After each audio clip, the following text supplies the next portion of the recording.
We talked about Saka. He provided the assist for that, and then for the second goal, which Trossard fired home.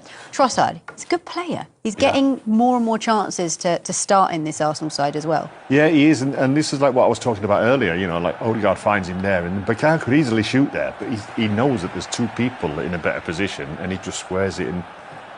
Whether he likes his assists, I'm still not having that properly. You know, he'd rather score, but he's a very intelligent football player. But you're right, that's an example of what you were saying. Exactly, he could easily shoot. What would you do, Jermaine? I probably would have shot. No, but this Arsenal, the way Arsenal playing at the minute, it reminds me of the Invincibles when you had that Thierry Henry, Ashley Cole, Robert Perez. When on that, they always vacated that left-hand side of the pitch and very unselfish.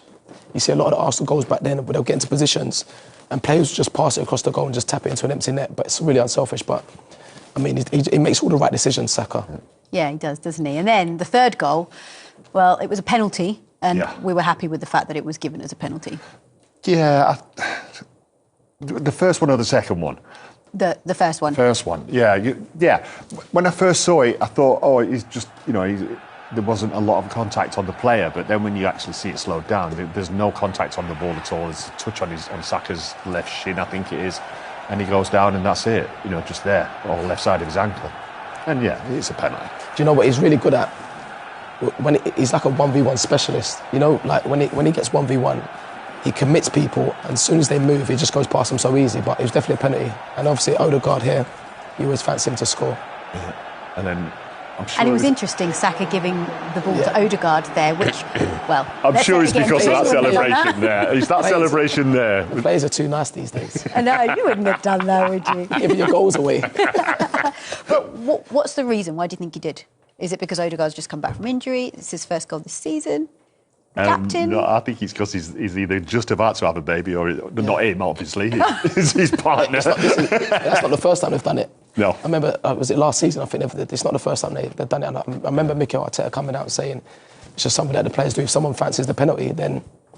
You've got to trust in your teammates. Yeah. We'll talk about Leandro Trossard again now because he was involved in 4-0 as well. Dave, do you want to talk about this one? I like this. I love this pass. Because it's a quick decision. Look, he has a little look up, first ball pass. That's amazing. The defender, if you're not going to get it, go with the ball. But then this finish is brilliant because he just lifts it over Fabianski's leg. Because Fabianski goes to make a foot save, so he's spreading his leg out and he lifts it. If he hits that along the ground, Fabianski saves that. Yeah. He deserves a lot of credit. Great. He deserves a lot of credit, to be honest. Yeah. But the amount of goals that he scored recently and last season. He's their top goal scorer now. Top goal scorer. Yeah, it looks an easy finish, but it's not because you've got so much time to think about it and you're actually running straight. Yeah. So you can't really see the goal, but it's a nice, cool finish. Going back to what you said about Havertz, at the start it didn't quite click for him, and I remember the fans were really on his case as well. It was a difficult time. What was the difference? What's made it suddenly click for him? He just seems to fit into the team so well now. I think that's he's been shown some love as well. By the fans and by the players and the manager, because the manager kept picking him, and he was getting a lot of stick, and people were always, oh no, Trossard's playing, Havertz is playing, but he's battled through it, and then he's got a goal, then he's got another goal, and now there's a song about him, and it's brilliant, about being a waste of money, and he scores again. I can't do all the song, but Sure. It's quite naughty. The interesting part, also, when you look at the goal scorers, there were 5 different goal scorers today, Jermaine.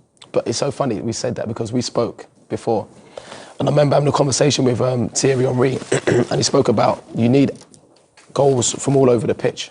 In the Arsenal teams, when you get Freddie Ljungberg, 15 goals, Robert Perez, Thierry Henry, so it's goals all over if you want to go and try and achieve anything. And 5 different goal scorers today, if they do that going forward, it'll obviously help. We still need a striker. Yeah. Oh, yeah. Well, that conversation's gone now, right? Well, I would imagine so. Yeah. It'll never go away, because when we have a game where we don't score, sometimes it looks like we really do need one. But can you imagine if we did have one that was scoring goals? What, where would that put us? Exactly. How's everyone doing on the Arsenal group chat then? Everyone absolutely buzzing. Yep, they're all loving it. They're all buzzing. The Invincibles and the Incredibles are all on there. Invincibles and Incredibles, that's brilliant. OK, well, I mentioned the 5th goal scorer. That was Saka because it was a penalty given.